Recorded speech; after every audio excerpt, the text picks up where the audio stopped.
Hola, ¿qué tal? Ahora vamos a analizar un problema del capítulo 13. Nos piden encontrar el valor de I3, que es la que está indicada de este lado.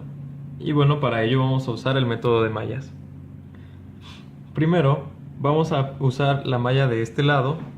Tenemos un voltaje de entrada de 100 volts y después vamos a tener un voltaje que genera la corriente número 1 utilizando la inductancia de 10J más la resistencia de 6 ohms, perdón, la bobina.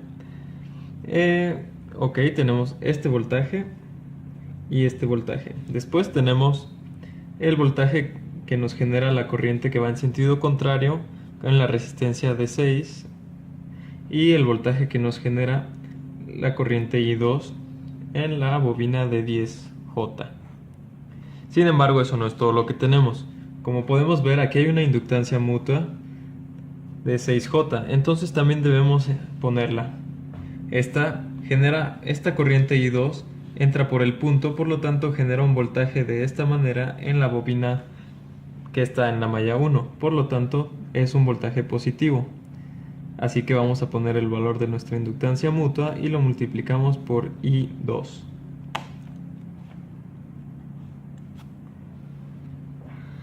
Asimismo, podemos observar que dado que esta inductancia mutua proyecta 0, entonces esta corriente no afecta, o esta bobina no afecta a la malla de este lado.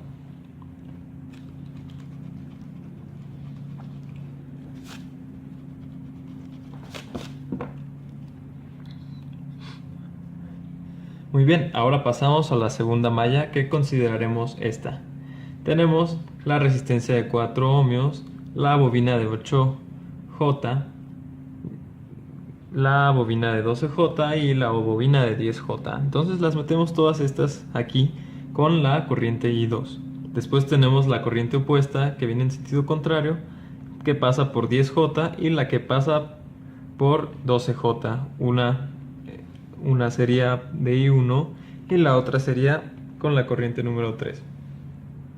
Asimismo, tenemos esta inductancia mutua otra vez. Esta, en este caso, la va a generar la corriente número 1 al pasar por la bobina de 10J. Entonces, como entra por el punto y aquí también, aquí nos va a generar un voltaje positivo en donde está el punto. Por lo tanto, va a ser un voltaje positivo del valor de nuestra inductancia mutua multiplicado por I1. De la misma manera, tenemos una inductancia mutua de 4J entre estas dos bobinas. En este caso, la corriente I3 entra por el punto, por lo tanto también genera un voltaje positivo en nuestra segunda malla de 4J.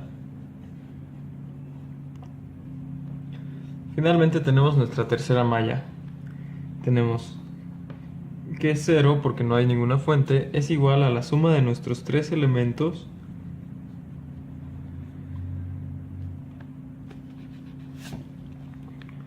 esto por I3 menos los voltajes que nos generan las otras corrientes, en este caso menos 12J por I2 menos 6 por I1. Sin embargo, eso no es todo lo que tenemos. Nuevamente tenemos inductancia mutua, que es en este caso la de 4J. Entonces esta, de la misma manera, recuerden que al entrar por el punto genera un voltaje positivo en la bobina. En este caso tendríamos entonces más 4J multiplicada por I2. Y de este lado nuevamente no tenemos inductancia mutua, por lo tanto ya tenemos nuestras ecuaciones. Ahora solo es cuestión de reducir términos y emplear alguna aplicación o algún método para solucionar tres ecuaciones.